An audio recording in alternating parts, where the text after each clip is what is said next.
Good day, everyone. Richard Cowperthwait for Northwest Access TV. Thanks for joining us. Happy to have alongside today Retired Judge Greg Rainville. Judge, good to see you. Thanks for jumping on from the tennis court to studios. Greg's a solid tennis player who's been good enough to put up with me a few times. But boy, Greg, again, a long career on the Vermont bench. And that ended not too long ago, but a lot of things to talk about. But again, how many, 18 years? Am I remembering your tenure as a Vermont judge correctly? Yeah, just shy of 18 years. Just shy of 18. Boy, that's a long time. Still kind of in the process of decompressing from that a little bit? Absolutely. I expected to do 12 years and then retire. Really? As a lot of judges are these days. Right. And then the job was something that I enjoyed doing, and I felt like I was making a contribution. And at that point, I had enough experience on the bench so that I felt comfortable in almost any scenario. You're always learning. There's always new things happening. Yeah. So I stayed for another few years, and that turned into another few years. And then COVID hit in 2020. Wow. And at that point, everything was topsy-turvy, and a lot of the judges were kind of sidelined for a period of time. And ran into incredible backlogs, obviously. Boy, it sounds like those were not fun times. Difficult times for everyone. The litigants, the attorneys, judges, staff. Yeah. There were no rules, there were no protocols Wow. for that kind of situation. Yeah. Courts were closed except for emergency cases. Wow. And just very gradually opened. We started alternating. I was in Burlington at the time with 5 other judges, and they would send 2 or 3 judges home for a few days. They didn't want people in the building, exposing other people to risk. And so I went home for 2 or 3 weeks, didn't like it. Huh, really? And said, the work is piling up. And home, of course, being right here in Franklin County. Right here in town of Georgia, yeah. Georgia. So I went back to work every day, basically against orders, and said to the court staff, funnel the work my way. There's work coming in. It just wasn't enough work for all the judges, and there were other judges perfectly happy to, let me step in and do it. So I went to work every day. Were you getting paid the same? Did they reduce? Yes. So the pay didn't change? Same pay. I try. That's good. Same pay, yeah. And then about a year later, we started back up again. And then in September of 22, we really started pushing to get everybody back in the courtrooms. And it was difficult getting people back because people were accustomed to not having to come to court. They would appear by WebEx remotely, things like that. So that's a whole different story. You could spend forever just discussing.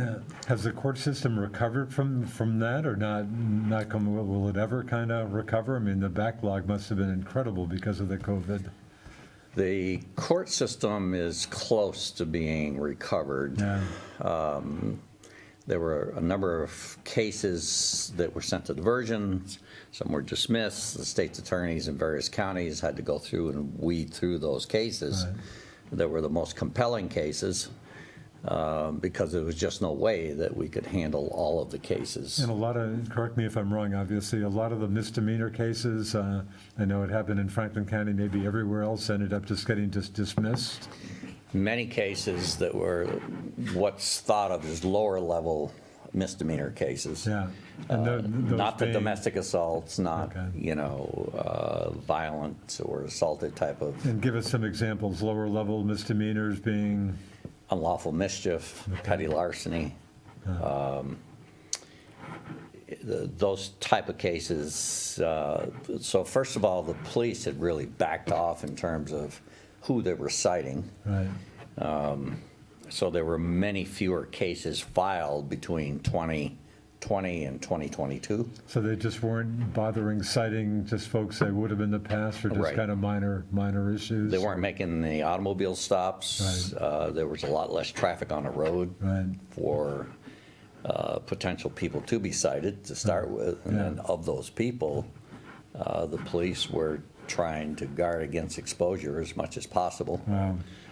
And so I remember traveling into Burlington in 2020 on the interstate in the morning going to work. Not much company? At 7:45 or something, when usually the interstates are fairly busy, Sure. sometimes very busy, and there was hardly anybody on the road. Huh, really? Yeah. Boy, tough. Yeah, sounds like some tough times. So the court system is pretty much recovered from that. They're pretty much. There's still some backlog that they're working on. There's still people who have been incarcerated for long periods of time and could not, for many months, at least 18 months, there were no jury trials. Wow, for 18 months or so? Closer to 2 years. Really? They could not assemble a jury because you couldn't put them in a confined space. Right. Their handling systems in the courthouses were examined for airflow, and it was determined that many of these old courthouses just could not accommodate, even if you spread people out. I know that's an issue maybe in a bunch of courthouses. Grand Isle County, hasn't that been an issue with the old courthouse in Yes. Grand Isle County? Yes. Yeah.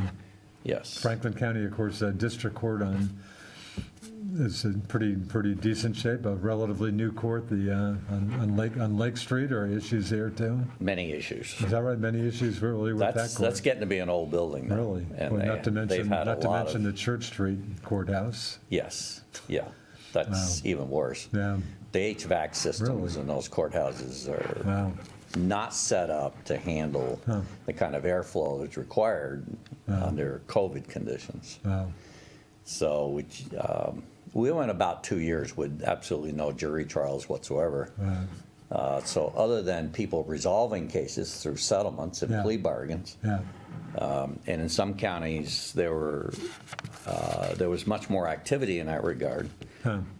In other counties that I sat in, there was not much going on in terms of ability to settle cases and get plea agreements together without the threat of a jury trial. And should probably note, a lot of folks are familiar with that, but maybe not everybody. Again, you're a Georgia resident, Franklin County guy, but again, you moved around the state. Judges are rotated around the state, so it's not like you could hang out in St. Albans doing your thing. I know you spent a lot of time in Chittenden County, but all judges get rotated? Every September, our rotation starts in a new area. Huh. So I was assigned Franklin County, Orleans County, Yeah. Chittenden County, Grand Isle County. Also went to Addison, spent a fair amount of time down there. Spent a little bit of time in Caledonia. They up purposely, in St. Johnsbury. because you're up in northern part of the state, would they purposely not send you, say, to Brattleboro, Wyndham County, Bennington, or they try to not have you travel the whole state anyway? Right. They try to limit our travel to roughly an hour each way. Well, that's still some When I was going to travel. Newport, it was 3 hours round trip over the Wow. mountain. Yeah. I did that for a couple of years ago. Wow. But there are some new judges who are told up front that if you are hired, you will have to go to southern Vermont. Wow. But it's a short period of time. You might be there for a year, you might be there for 2 years. Yeah. But generally speaking, they try to assign you to the area that you were hired for. Okay. And so there are specific regions, Okay. and the state's broken into various regions. And in your case, Chittenden County, was that the court? Was that the place you got most of the time you spent, or? In the last few years, I spent most of my time there. I did spend 3 years back-to-back in Franklin County in the 2015, 16, 17 timeframe, 3 different courts. I was in civil court, and then I went to family court, and then I went to criminal court. And then I ended up in Lamoille County, spent a year up there. I've spent a lot of time in Orleans County. Spent some time in Addison County. Grand Isle is part of the rotation when you're assigned to civil court in Franklin County. So you also cover 1 day a week in Grand Isle. Right. They hold court each Thursday, and so the civil judge also acts as a general presiding judge in Grand Isle, Yeah. covering everything that comes in the door, other than probate. Wow. When you first became a judge, were you dealing with civil, criminal, and family, or did you start with just kind of one branch, or was that always the case that you could be doing any of those three? Did that change? When I first started, the first 6 months, I rotated between Newport and St. Johnsbury. And I was doing a little bit of everything. Really? I was working with a senior judge, and basically was the second judge in each of those counties as I was going through my learning phase. Yeah. And then, so I went on the bench in March of 2006. March, and I should note, former Governor Jim Douglas was appointed you to the bench. Yes. I was sworn in St. Patty's Day, March 17th. No, is that right? Yeah. March 17, what year? Of 06. 06. And is that right? St. Patty's Day, how about Yeah, that? well, that was in honor of one of my grandmothers who really cherished her Irish heritage. Yeah, that's great. And so from March until September of that first year, I was rotating back and forth, Orleans, Caledonia County. Yeah. And then I was assigned full-time in September of 06 to Chittenden County in juvenile court. Yeah. Spent a year there, and then the next year I went to criminal court, still in Chittenden County.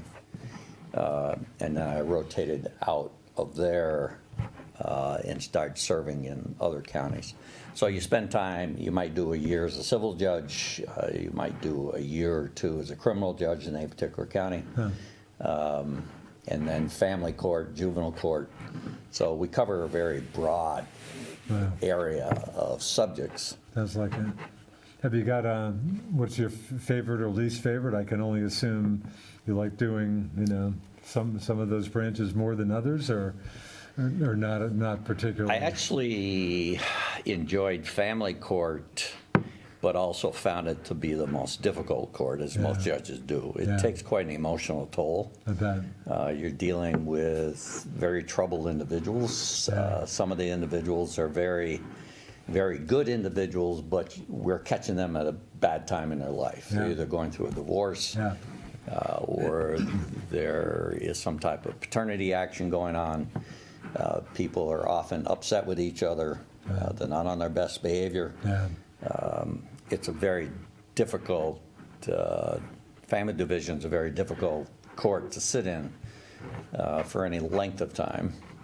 It just takes a toll on you. Juvenile court is difficult as well for similar reasons. You have, of course, the side judges are with you for family court issues. Yes, which is quite helpful. Yeah. They sit on relief from abuse cases where someone's filed for a protective order. Yeah. So they are part of the decision-making in those cases. They sit in divorce cases. They also sit in paternity action cases. So you have married couples in divorce court, you have unmarried couples that have their own particular division. Many of them are unrepresented, which makes it all the more challenging. If you have attorneys representing people, they can act as a buffer between those individuals and the court. But when you have unrepresented individuals that are wound up, keyed up, they're mad at somebody or everybody. They come into court, they're not on their best behavior all the time. They're not always listening. And so you have to manage the behavior of those individuals in addition to everything else you're doing. Well, speaking of not good behavior, of course, the recent case in Nevada caught, I think, a lot of people's attention when, I assume you saw it, when the defendant actually went after the judge. Right. And I would like to think you've never run into anything quite like that, but any scary moments in your many years on the bench? Well, I've had people get upset enough so they would let go with a stream of consciousness that was not the best language. I witnessed one individual in criminal court who had mental health issues, who got upset with his own attorney and slugged her, knocked her down in the courtroom. Really? This is in the courtroom? This is in Chittenden County. This happened a couple of years ago. Really? And of course, there's always a deputy Security. sheriff. Security. Yeah, but they're not always in the courtroom with you. They're oftentimes have to be called in. So if you don't, if it erupts all of a sudden, if someone is escalating as things go along, they're watching the monitors and they're listening in. And they usually will come in the courtroom if they suspect that something may go awry. I remember as part of my initial training when I went to Chittenden County, it was the security officer for the judiciary sat down with all the new judges and went through the procedures that we should engage in. For instance, don't park your car in places marked. We used to have parking specifically for judges in parking lots. Well, that sets you up as a target, and so they no longer do that. Right. Is that right? Interesting. And I remember one of the things the security officer said was, if anything happens in the courtroom, you don't sit around and observe. You hightail it out the door and let court personnel take care of things. Well, they have no weapons. Right. They have no mace. They have no guns. Really? They don't carry batons. Is that right? Nothing, huh? Nothing. Really? So I went downstairs to start up my docket, and my court officer was a woman who was about 9 months pregnant. Right. And small frame woman, and she's supposed to be my protector. Wow. And I'm thinking I can just see the headlines. Something blows up in the courtroom. Did you ever and have they say, to? The burly judge made it out the back door. Did you ever have to go out your door and get out of the courtroom? Rarely, but it did happen a few Really? times. Really? When security would say to me, "Okay, leave, Judge. Really? We need to take care of this." Huh. Wow. Yeah, there were times. I mean, for instance, when someone would come in and they're charged with certain crimes and they're going to be held for a period of time. Some of those people erupt. Yeah. And so it takes some security officers in order to handle them because, and sometimes they're carrying things on them.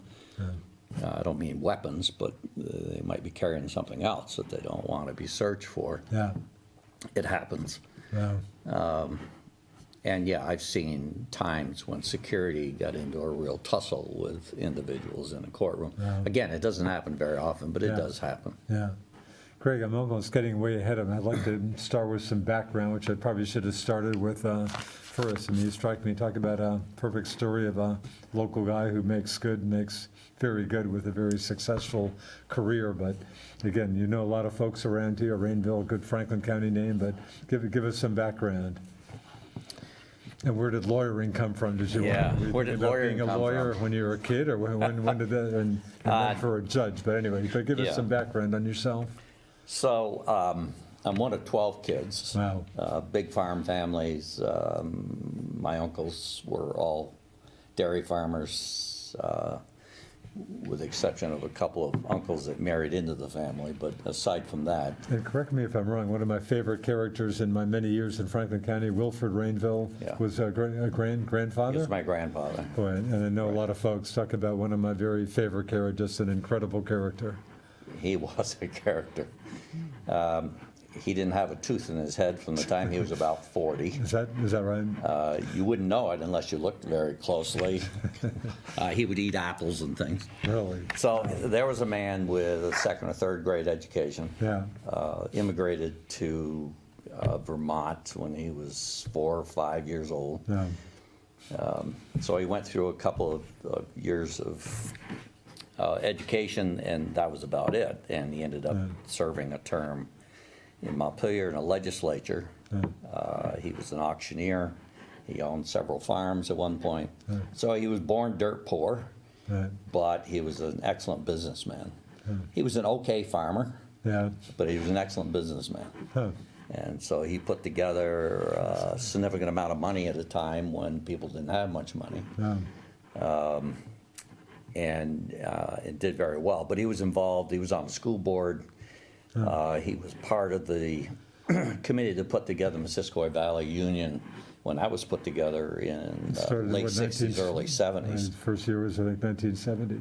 1970, first graduating class was my sister in 1971. Oh, really? I was in Wow. the second graduating class, 72. Really? I was a great school. It was a brand new concept school. Wow. We had great teachers. Huh. I went there for my last 2 years of education. So I started out in town of Franklin, 880 people. Right. Went through 10 grades, about 200 students in the entire school, and then transferred to MVU my junior and senior year. Huh. As opposed to continuing with what, Franklin High School? Franklin High School closed down. They closed down. So the union, we were a union school between Highgate, Okay. Swan, and Franklin. Right. And then there were a lot of tuition students that came from the Okay, so yeah, islands. and so obviously, the small high schools closed when MVU started. Yes, that's exactly right. Okay. Yeah. But MVU, boy, so that was a nice time to be there. A brand, Oh, it's a brand great new time school. to be there. The school has struggled since that time Yeah. in recent years because of Yeah, inadequate school budgets, but Yeah. funding's always an issue. But that was a great school. They had a wonderful theater department. huh. So I went there for 2 years, and my senior year I was on a work release program with a friend of mine from Highgate, and he was on a farm. So I'm the oldest son, so the oldest boys in our family. Is that right? The oldest son of 12 kids?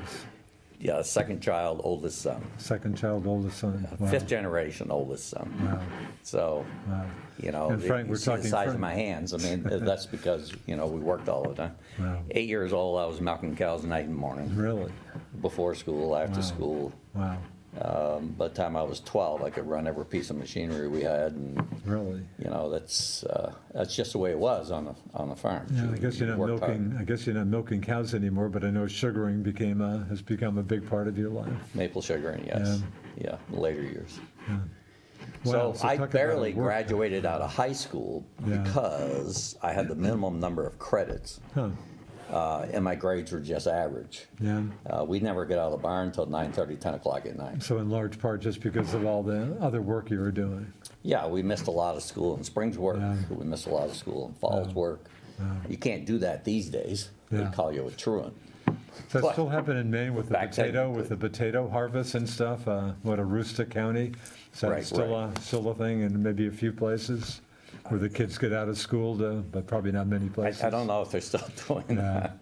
that. I have no idea.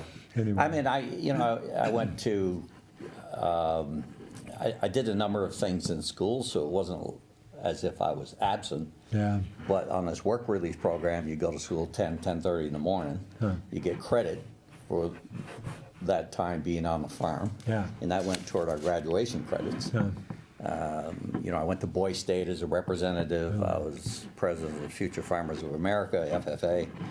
Went to Missouri on the national convention. So I was Oh, doing really? things that showed some leadership. Yeah. But my grades were just average. My teachers were telling me to take college courses. There was no time to study. Really. So I didn't. So you were asking about how I decided to become an attorney. And at that moment, did college seem, were you planning or hoping to go to college? No. Or not even Farthest from my mind. farthest from your mind? Yeah. Wow. Just trying to get through high school? Just and, getting through high school, and Wow. my father wanted me, of course, on the farm. Yeah. My mother was a nurse and had done very, very well. Graduated top of her class, and she wanted me to get some further education. My father needed me badly on the farm, even though there were other boys. Yeah. And so I told him I would give him at least a year, and then we'd see where things went from there. So it wasn't until the fall after I graduated from high school that all of a sudden the light went on in my head that, life has changed a little bit. And again, graduated in 1972 from high school? 72. Okay. And I started thinking about various careers other than farming, Yeah. because all we ever did on the farm was work. Right. There wasn't So that- much fun. So that It was wasn't much. mostly work. That wasn't much in your mind. Do you be farming all your No, life? I didn't. I You paid your certainly did dues not. early on. It sounds like. Yeah. So I literally went through a series of occupations in my head about what I'd like to do. I thought about joining the Air Force. I didn't have good enough vision. I had a friend who went in the Marines. I thought about that. various things. And I used to watch a lot of Perry Mason on TV. My mother's favorite TV show, Raymond Burr, a great show. Never lost a case. According to the You were TV successful. show. That's right. Hamilton Burger, yeah, who could forget Perry Mason? Yeah, exactly. And the minute I started thinking about becoming an attorney, it just felt right. Really? And I enjoyed working with people. I like leadership positions. Yeah. I really wanted to do jury trials. Huh. And that appealed to me. You could make a decent living being a lawyer, and you could accomplish some good. Even during a time when lawyers were pretty, I think, generally well regarded, like journalists and reporters were back in those long Back in ago those days, yes, exactly. So that sounded pretty good to you. It sounded like something that I was capable of doing. Yeah. And so I ended up taking a half a day off and going back and saw my guidance counselor at MVU. Huh. And he asked me what I was up to, and I said, well, I've been giving some thought to going to law school. And he looked at me, and he said, well, you didn't take any college courses. Right. I mean, we're talking pre-college. We're talking pre-college now, correct? Yes. We're talking just a high school graduate. I'm 18 years old. So you're talking 3 months out of high school. You're talking law school. And I'm talking law school. And it was a little far-fetched from any listener's point of view. Yeah. But I was dead certain in my own mind that it was something that I could and should be doing. Huh. Based on what? Gut feeling and watching some theater on TV, right? Yeah. And so he said, well, you haven't taken any college courses. He said, I can't get you in college. Now, here's how naive I was. And I said, well, I don't want to go to college. I want to go to law school. You want to go to, interesting. And at that moment, you apparently thought you could do that. I didn't know the difference. Really? That's funny. So he's trying to keep a straight face. Really? And he's looking at me and said, Greg, that's not the way it works. You have to do 4 years of college and then 3 years of law school. Well, 7 years when you're 18 Right. sounds like a forever. long time. And I said, well, okay, if that's what I need to do. But he said, I can't get you in college right now. Right. You would need to come back to school. Wow. I said, well, I can't do that. And again, you were a graduate, but didn't do great in high school. But why? You just needed more credits to even get into a college. Well, no, I hadn't taken biology. I hadn't taken term paper. I hadn't taken algebra. I hadn't taken geometry. Okay. I took shop. I took ag courses. Gotcha. I took Wow. the bare minimum you needed Wow. to graduate. Wow.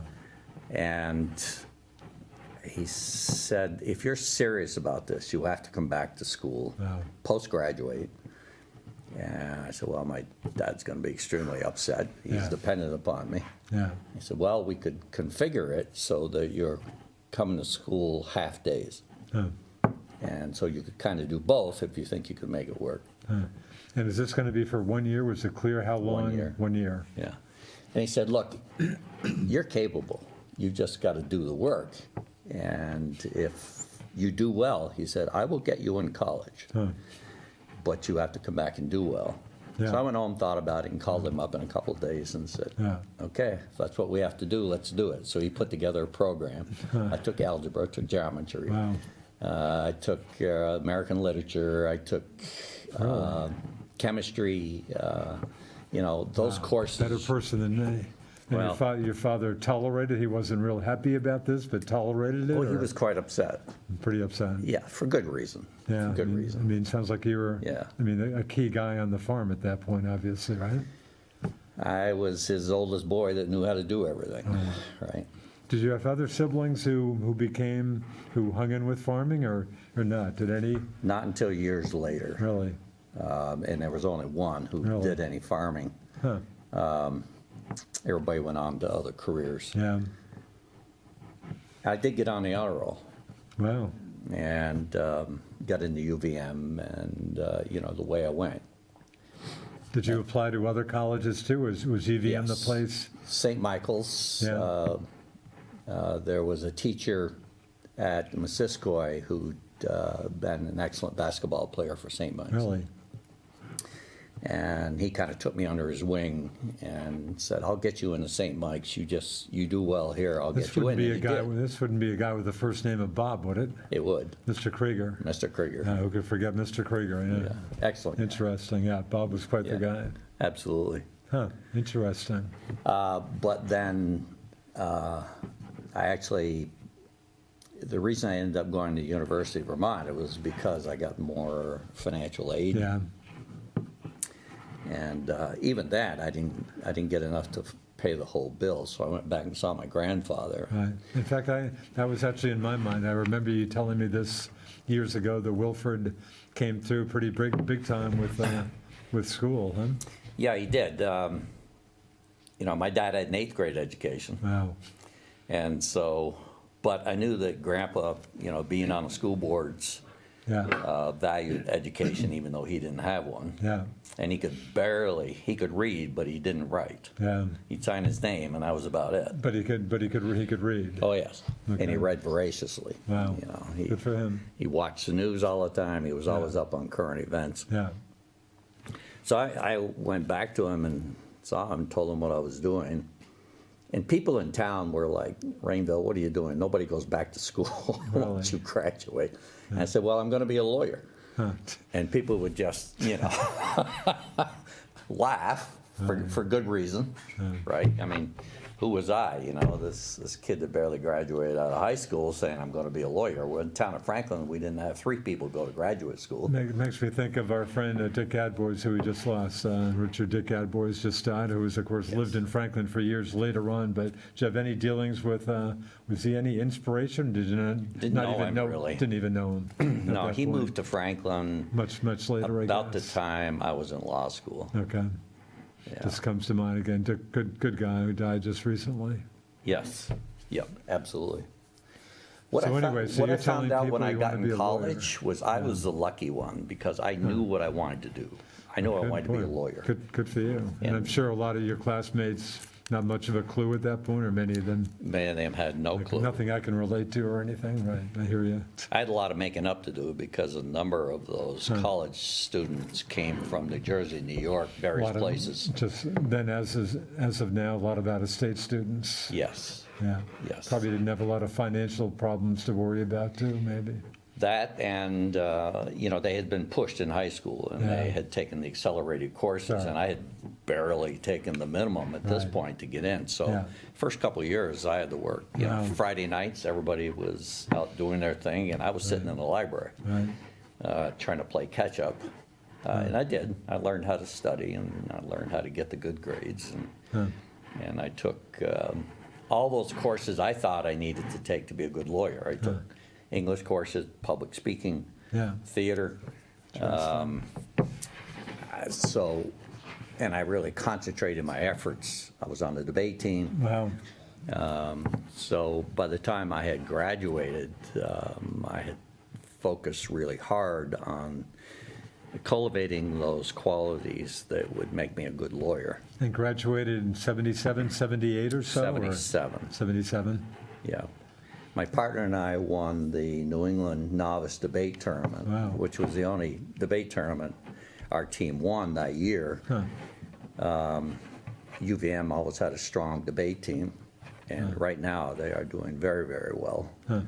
But at the period of time I was there, the team was not as strong, and they were rebuilding. But that was a lot of fun. We But went to- what a great thing for you to get into. But so you were just sounds like incredibly single-minded. I mean, lawyering was what you were absolutely focused on. I never had a doubt, but that was Right. what How many- I could do and I needed to do. Boy, how many people, that just sounds like even today probably a pretty unusual thing. Yeah, I was very lucky in that regard. Wow. And UVM treated you pretty well? You're pretty impressed with what you got out of UVM? UVM treated me very well. Yeah. Yeah, I would go back there in a heartbeat again. Huh. Yeah. I was planning on going to University of Nice my senior year. UVM had an exchange program Wow. where you could do your senior year for your regular tuition. And Is that right in France in this case? yes, Wow. yes. So my family was French, not my mom. Right. But when my dad's brothers came to visit, they'd speak French. Wow. And I was always with my father. And you I'd spoke, stand sorry. there and didn't know what they were talking about. Oh, so you didn't, okay, I should have asked you that. So you Spoke weren't no speaking French? Oh, is that right? Spoke no French. And so when I was in college, I took 3 years, 8 o'clock classes, 5 Wow. days a week Wow.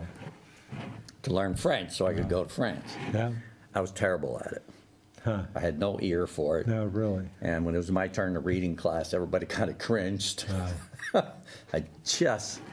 I found it very difficult. I struggled to get B or B pluses. Yeah. And so I did not go to university in Nice because I was really? concerned that my grades would take a dive Huh. and I wouldn't make it in law school. So I ended up canceling that. So in retrospect, you didn't need to take French, but anyway, you did what It didn't hurt me, Yeah, it didn't hurt you. but it didn't help me conversing with my father because he spoke Quebecois French, Oh, really? not Parisian French, which is what I was learning. Which are very, very, very different. Very different. Yeah. Very, very different, yeah. No, UVM did very well by me. Huh. So, So law school, next step here. yeah, I go to law school. They had out in Ohio, they had a strong clinical program. And I got into a clinical program my senior year. I tried 30 cases, And I'm sorry, where were we talking in Ohio? Toledo, Ohio, Toledo, Ohio. meat and potatoes town, And the industrial and town. the law school being, University of Toledo. oh, is that right? Right. Interesting. Yes. Huh. It was it's not a school that's known in the East. Yeah, It was kind of a mid-tier law school, yeah. but they had a very strong program in clinical practice and trial practice, Huh. which is what I wanted to do.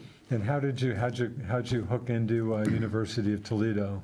I applied to a number of law schools. I could have gone to VLS here in Vermont. Huh. Vermont But Law I knew I needed the exposure in a more urban area. Now, Toledo's not thought of as being a mecca of cosmopolitan living. But still, relative to But still, Franklin, relative Vermont, to, Franklin yeah, County. there's 200,000 people there in a greater Toledo area. Yeah. And it was a very good place for me because I got a lot of exposure my senior year to trial practice, actually trying cases Huh. under the auspices of a prosecutor who was overworked Really? in a little town of Perrysburg. Huh. She later became the Attorney General for the state of Ohio. Wow, really? But I was working with her, when she was a municipal prosecutor. Really? And And this is real stuff. This is real. oh, that's the real stuff. Wow. It was all misdemeanors. Oh, We didn't yeah. try any felonies. Huh. But I tried 30 misdemeanors plus 3 DUI trials Huh. as a lead prosecutor, and I hadn't graduated out of law school yet. Wow, really? So by the time I graduated, Yeah. I had a fair amount of experience under my belt in That's terms impressive. of trying cases, which is highly unusual. Highly unusual, but exactly what you were Exactly after. what I ate it up. Wow. I just wanted to try cases. Really? And I worked in a French gourmet restaurant. Really? Yes. Did that help your French at all? No, but what it did do, I learned more about working with juries Oh, really? in that restaurant. Really? Yes. In Interesting. terms of building confidence, working with Yeah. people, because you had Libby Owens Ford, you had Houghton Elevator, you had Huh. Jeep, you had executives from all those companies that would come into the restaurant. And this is Toledo. We're still talking Toledo. Still talking Toledo. Interesting. Never set foot in Toledo. Yes. Well, Isn't there minor Libby league Owens base- Ford, big glass companies. So these executives who come into this restaurant I'm working in. Yeah. Now, I didn't know when I started how you ordered meat, that Huh. medium rare was different than medium well. I didn't know that. Yeah. Interesting. I mean, I knew there were different grades of cooking, Yeah. but I had no idea what it represented. Doesn't And then all of a Toledo- sudden, I'm working with a 3-piece tux on. Doesn't Toledo, isn't their minor league baseball team, I believe, the Mud Hens? The Mud Hens. I trust you caught a few Mud Hens games in your Caught years? a lot of them. A lot of them? Yes. Interesting. Yeah. So anyway, so the restaurant experience, so that was helpful, huh? Yeah, so let me explain why. Yeah, So when you walk up to a table as wait staff, yeah, you're standing up here, they're seated down here, Yeah. and they're watching you. yeah. Huh, interesting. Everything you do, everything you say is being watched, just like a trial lawyer. Interesting. Okay? Yeah. And because this was an unusual restaurant for an industrial town, people were not accustomed to that style of gourmet cooking. I mean, we did beef Wellington, we did Dover sole, Wow. we did veal Oscar, we Wow. did, red snapper in a bag, and we filleted all this stuff tableside. Wow. Oh, really? Wow. Yes. So you had to be confident of what you were doing. Yeah. We had a very substantial wine list. Wow. And I had learned, because I had a good memory, I'd learned to take an order for 4 people without writing anything down. Really? Wow. And then I go back to the kitchen, I'd write it all down. Yeah. But, Is you that know, right? it was But you just could- part of the package But you of, could take an order for 4 people without having to write it down. without writing it down. Yeah, I had a very Better good person memory. than me. And again, you're still in law school at this point? I'm in law school. Okay. So I worked full-time and I went to law school full-time. Boy, I would not recommend that course of action. boy, Greg, I think I made it. work ethics like I I'm made hearing from yourself, and I think even in my time around here for a while, boy, it just seems like work ethics, I think we've lost something here. Is there still that kind of, you run into some folks who still have that Oh, kind of a sure. work ethic? Oh, sure. There's still some folks out there, huh? Oh, sure. I'm afraid not maybe as many, but some folks. Yes. Everybody believes, that we are in a crisis in this country. Yeah, I remember the 60s and 70s, Yeah. and that was a real there's crisis. some pretty wild times. Well, our leaders are being gunned down. Yeah, Families are being torn apart with the Vietnam War. yeah, There was a great deal of unrest. People were Yeah. going to Canada. yeah. It was a very difficult time frame The for president getting a lot of into people. a bit of hot water, president resigning. Yeah, it was Nixon. pretty wild times. Yes. So Yeah, that's probably yeah, worth- we worth are noting. in a difficult time in this country. However, I Not for the first time, I believe that guess. we're going to work our way through it. Yeah, I hope you're right. So anyway, so the French restaurant, that's doing you some good, so, It did me a lot of good in terms of building confidence, Interesting. working with people, Yeah. learning how to persuade people, because I had to persuade people to try, different types of sauces that we did.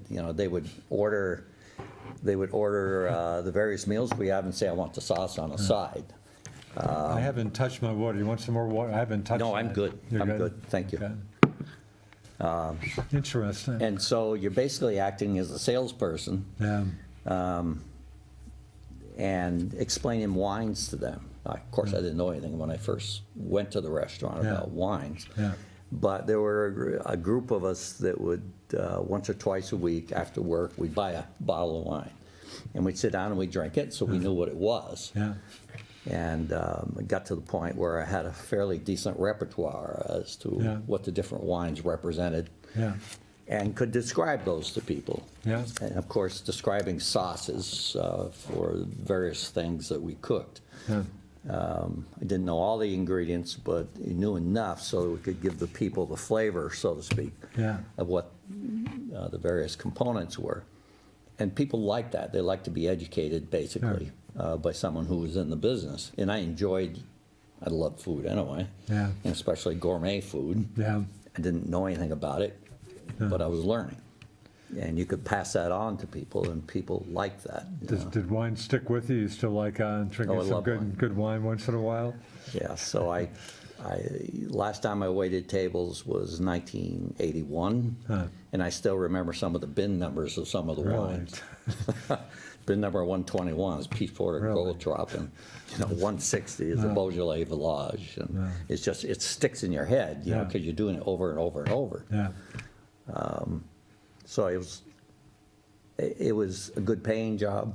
huh, It was highly educational for me. huh, And it was highly instructive in terms of presenting oneself yeah, in a persuasive manner so that people would listen to you yeah.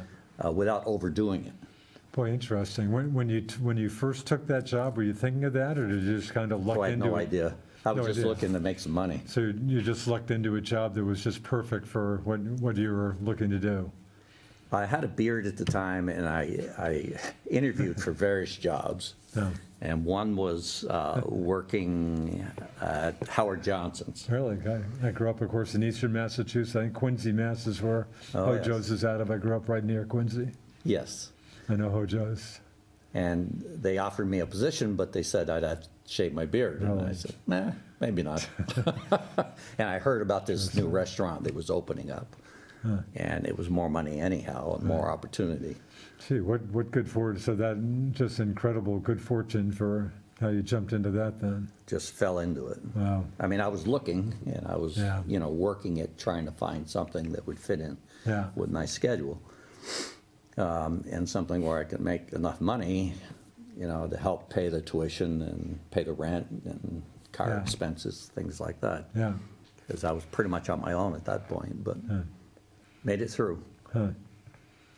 So again, soon you graduated from law school in the next like a year or two. Again, you're still in law school at that point, so Yeah, graduated in 1980. 1980.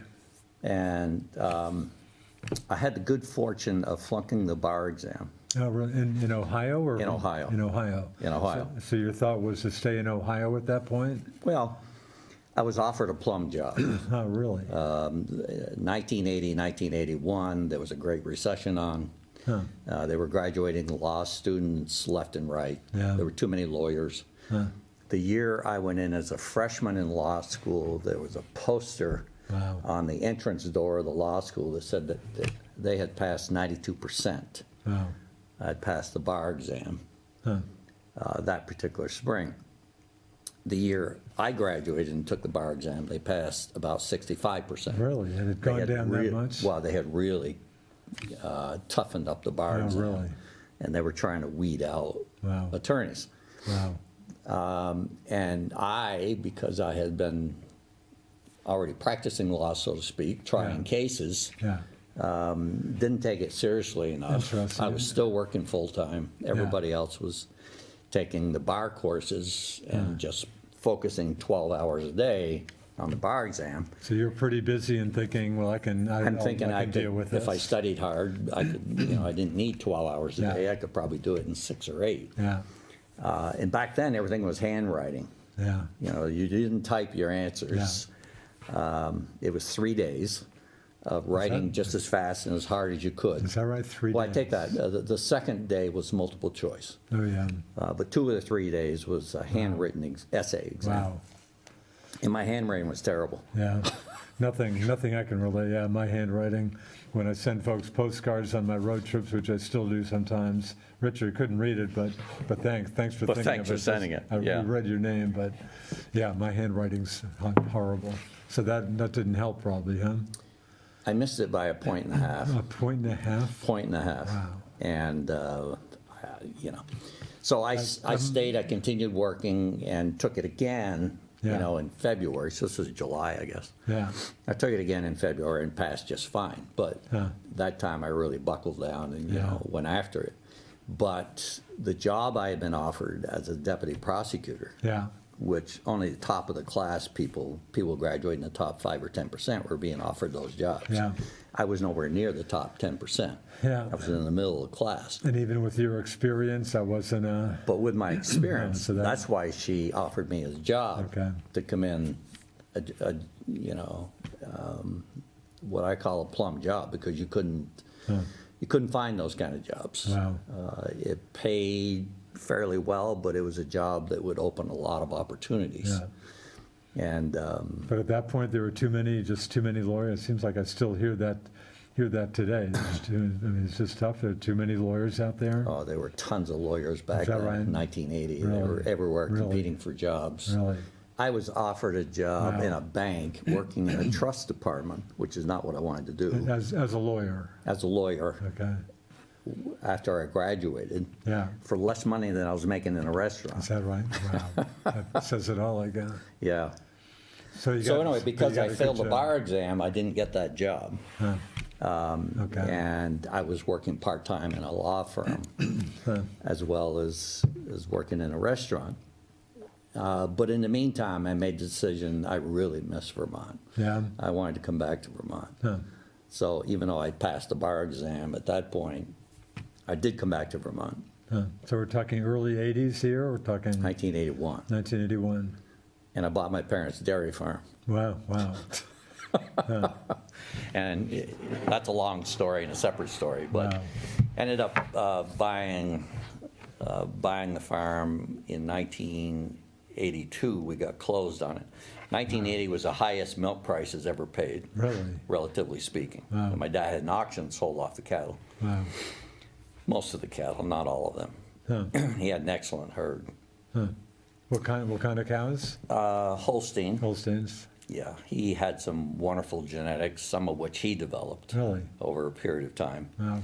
And he had harvest store silos, and he was a great student of how to develop cropland, Huh. how to harvest crops. These days, what's common knowledge was not common knowledge back in Really? the 70s and Yeah. 80s. Yeah. Farmers were starting haying late in the year as Yeah. opposed to what they do now. Yeah. So Dad was a very progressive farmer Huh.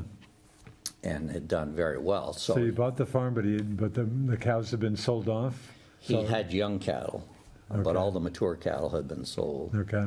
And it's a long story, but I ended up buying the farm Wow. in 1982. So 1980, milk prices about $14.50, $100. Wow. 1982, they slipped a little bit. Interest at that time was 12, 15, 17%. Wow. Very Wow. high inflation, high interest rates Yeah. at that point in time. Yeah. Of course, the Jimmy Carter presidency comes to mind when he was just talking about an unlucky guy in some regard, but inflation was a huge issue during his Huge, term. huge issue. Left office, of course, in '81 when Reagan took over. But Right, yeah, some real exactly. issues. So within 3 years of the time I bought the farm, Yeah. milk prices dropped 25%. 25%. Wow. You lose 25% of your Wow. gross income, Wow. you're going to be in bad shape, no Wow. matter what the business is. Do you perchance remember, again, I've been up here since 1975. Dairy, every other person I knew in my earlier years up here, tons of people, dairy farmers. And now we're down to, I think the figure in the state I see is about 500 dairy farms. Of course, they've gotten a lot bigger. I think milk production has stayed relatively stable. Right. But there must have been definitely a few thousand dairy farms back then. 3,200. Okay, that's not a bad guess, 3,200. 3,200 Wow. in 3,300 in 1981, Okay. 1982. Okay. With Franklin County, I think still probably maybe the top dairy county in New England anyway. It but- was. It yeah. was. So still a lot of farms at that point. So a lot of families who had expanded the farm, Yeah. put in milking parlors, made additions on the barns, bought the newer equipment that was coming Right. along. And then milk prices in order for plummeted. the next generation, Wow. lost their shirts. Wow. I worked about as hard as I could work for 4 years and lost $60,000 Is that right? farming. Farming. So were you? Yeah, it were wasn't you- because I went out and bought new equipment. Right. It was you just couldn't keep up with the dropping milk prices. Wow. And we had a couple of bad crop years in there Wow. as well. So you took a beat. Were you lawyering on the side, or were you? No, I was just farming. You're just back to full-time farming. I was full-time farming. Wow. The idea was my younger Interesting. brother and myself, my next oldest brother, we were going to farm together. I was going to help him get the farm going again for a couple of years, and I was going to go practice law and let him run the farm. Okay. And then he decided he didn't want his older brother telling him what to do. Really? Which, of course, I would have. Yeah. And so he went off on his own farm. Wow. And So you're the guy now. I'm the guy now. I did have a couple of much younger brothers. Yeah. Matthew, who was 10 years younger. Huh. Later I sent him off to college at some point when I saw farming was not going to be successful and everybody was losing out. Sent him off to college, and he's now an accountant and doing very well. But at the time, he was my herdsman, and he But never obviously, kept. just keeping the family farm obviously meant a whole lot to you. I mean, you're totally focused on law and stuff, but the family farm, keeping that going meant. It was important. Yeah, obviously. It'd been in the family for quite a while. Wow. And it was beautiful land. I mean, we look right down the valley over Lake Carmine. Wow. You can see 30 miles to the east to Jay Peak. Wow. To the north, you're looking into Canada. Yeah, it's great, which is, beautiful terrain. Unbelievable, which we didn't appreciate growing up. Sure. And it wasn't until I went to Ohio with the flatlands, and I came back to Vermont. I got to throw in a mountains. story that you mentioned. I think you showed me a picture. Is this the land where you think you saw a catamount some years ago? Right. Okay. But no, it's a beautiful, beautiful land.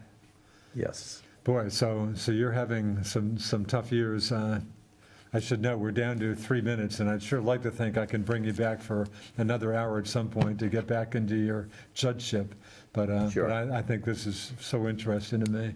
So anyways, boy, so some tough years on the family farm. Lost a bunch of money. It was very difficult, but farmers up and down the road were many of the classmates that I had in high school that had gone into farming had to leave farming. Wow. And some of them with a lot of debt.